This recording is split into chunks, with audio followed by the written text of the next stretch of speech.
This company was paid $6.8 million by the government of Grenada.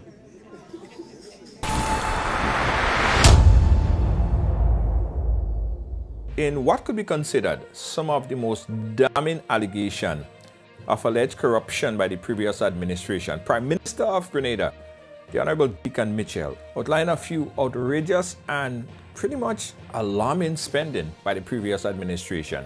It was initially reported that the Faith Organization, which is a non-for-profit organization, received in excess of about $1.something million in government subvention, only to find out from the Prime Minister today that it's a whole lot more than we thought.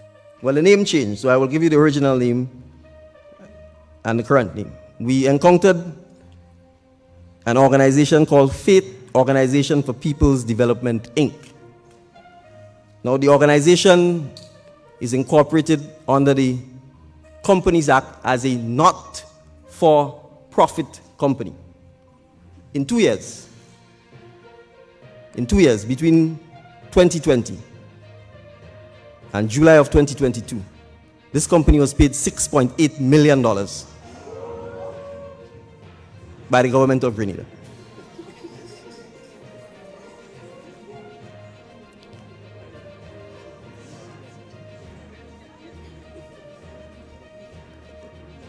Now,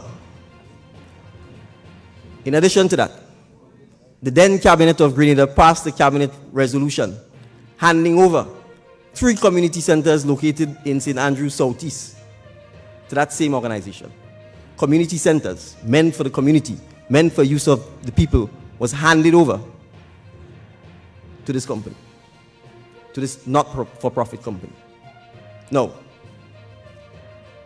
if you're a not-for-profit company, and if you can convince the government of Grenada in 2 years to give you $6.8 million, what are you providing to the people of Grenada? And how miraculously the only client you have is the government of Grenada. So what were the services they were providing? Apparently, sanitization services. Spraying children's hands when they come to school. Maybe wiping countertop or chair or whatever, I don't know. But in 2 years, they racked up $3 million in revenues. Not-for-profit companies are required to file financial statements at the company's registry. No financial statements have been filed for 2021, and I doubt any will be filed for 2022. But let's dig a little deeper. Last time I checked, the government of Grenada, sometime in February of 2022, dropped all protocols in relation to COVID-19. There was no mask wearing, there was no social distancing, there was no sanitization, there was no insistence on anybody spraying anything. So explain to me, between February and July, elections were in June, and July, what services could you possibly have been providing when it comes to sanitization and so on? And then the Prime Minister went on to update the nation on alleged corruption in foreign affairs. A gentleman of Polish origin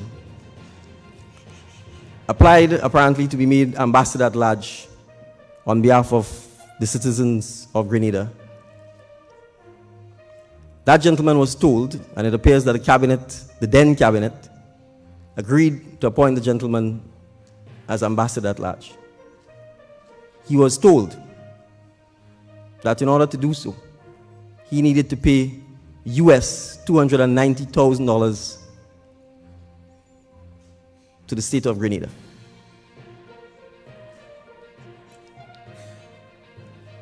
$150,000 US was paid to the state of Grenada, and there's a treasury receipt for it.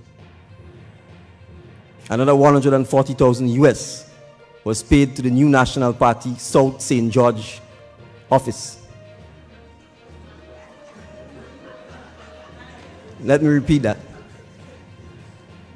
$140,000 US was paid, and this is in June of 2022, right before the elections.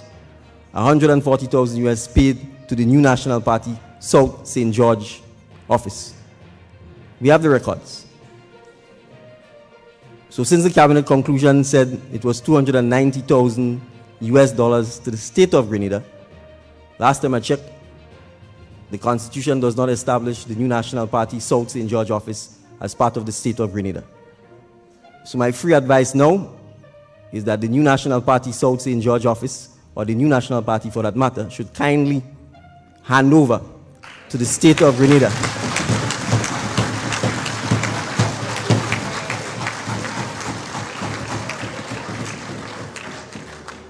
The $140,000 that magically found its way into your bank account. Now, I don't know who advised the Polish gentleman,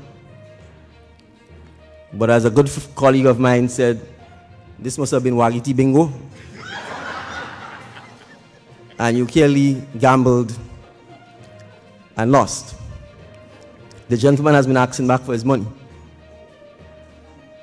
The state of Grenada has no intention of paying back any money to anybody.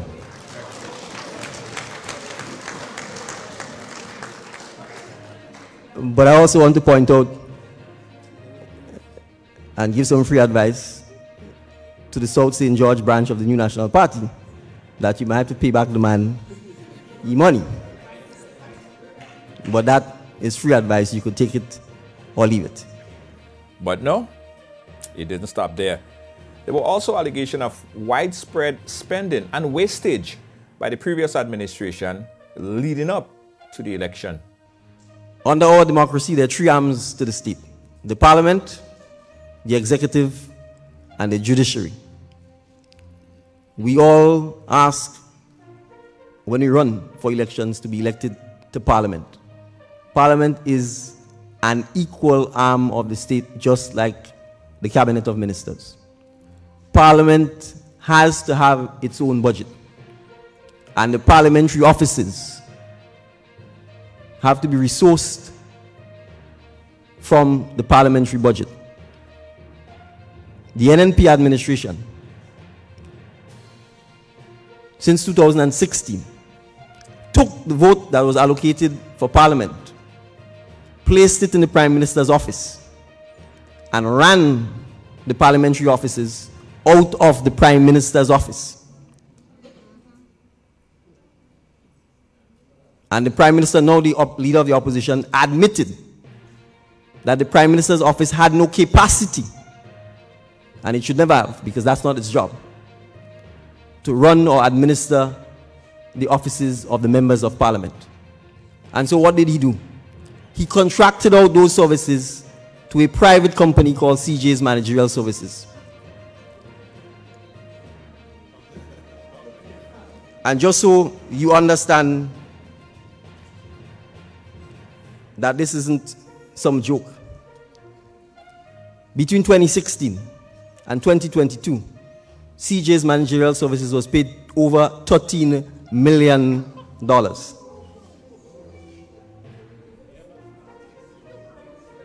So, maybe because they feel there was no opposition in parliament, they could do what they want. But parliament isn't cabinet.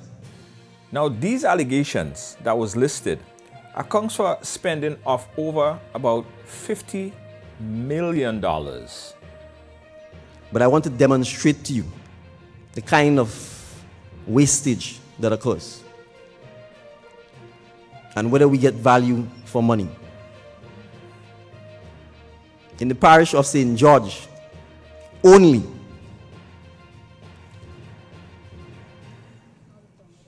the parish of St. George only, 328 concrete construction contracts were issued for the parish alone of St. George. And the total value of those contracts was over $34 million.